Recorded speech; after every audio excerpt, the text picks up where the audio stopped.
L'homme ne vivra pas de pain seulement, mais de toute parole qui sort de la bouche de Dieu. Voici votre moment de méditation quotidienne.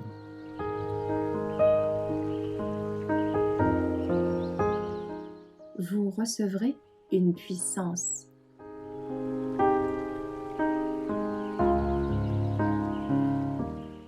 Jean le Révélateur, le 30 septembre.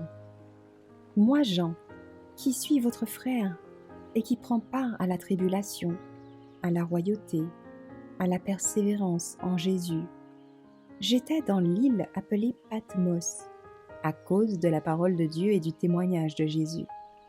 Apocalypse 1, verset 9.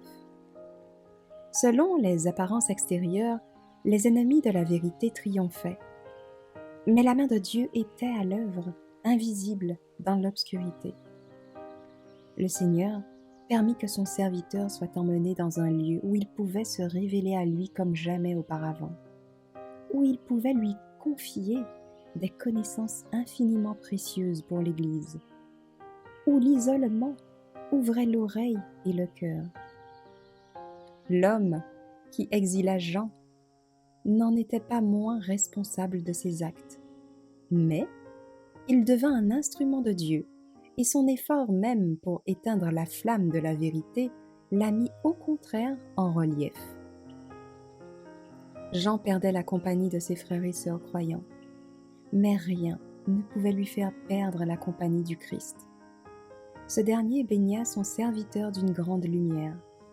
Il veilla sur son disciple, banni, et lui donna de lui-même une magnifique révélation.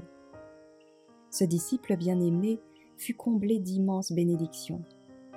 En compagnie des autres disciples, il avait marché et parlé avec Jésus, apprenant et se nourrissant de ses paroles. Il avait souvent posé la tête sur la poitrine du Sauveur, mais il avait également rendez-vous avec lui à Patmos. Dieu, le Christ et ses armées célestes furent les compagnons de Jean sur l'île solitaire. Il reçut d'eux des instructions d'une valeur infinie. C'est là qu'il remit par écrit les visions et les révélations qu'il reçut de Dieu, relatant les événements derniers de l'histoire de la terre. Quand sa voix ne pourrait plus donner témoignage de la vérité, les messages reçus à Patmos devaient pénétrer partout comme une lumière brillante. Hommes et femmes apprendraient d'eux quels étaient les desseins de Dieu, non seulement en ce qui concernait la nation juive, mais aussi toutes les nations de la terre.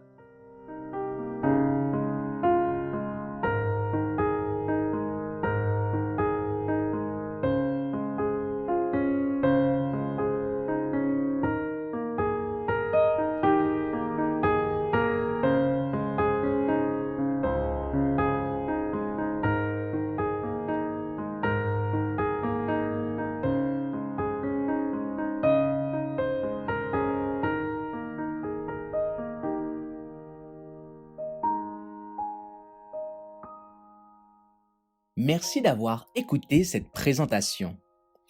Assurez-vous de nous rejoindre demain pour votre moment de méditation quotidienne avec lereste.org.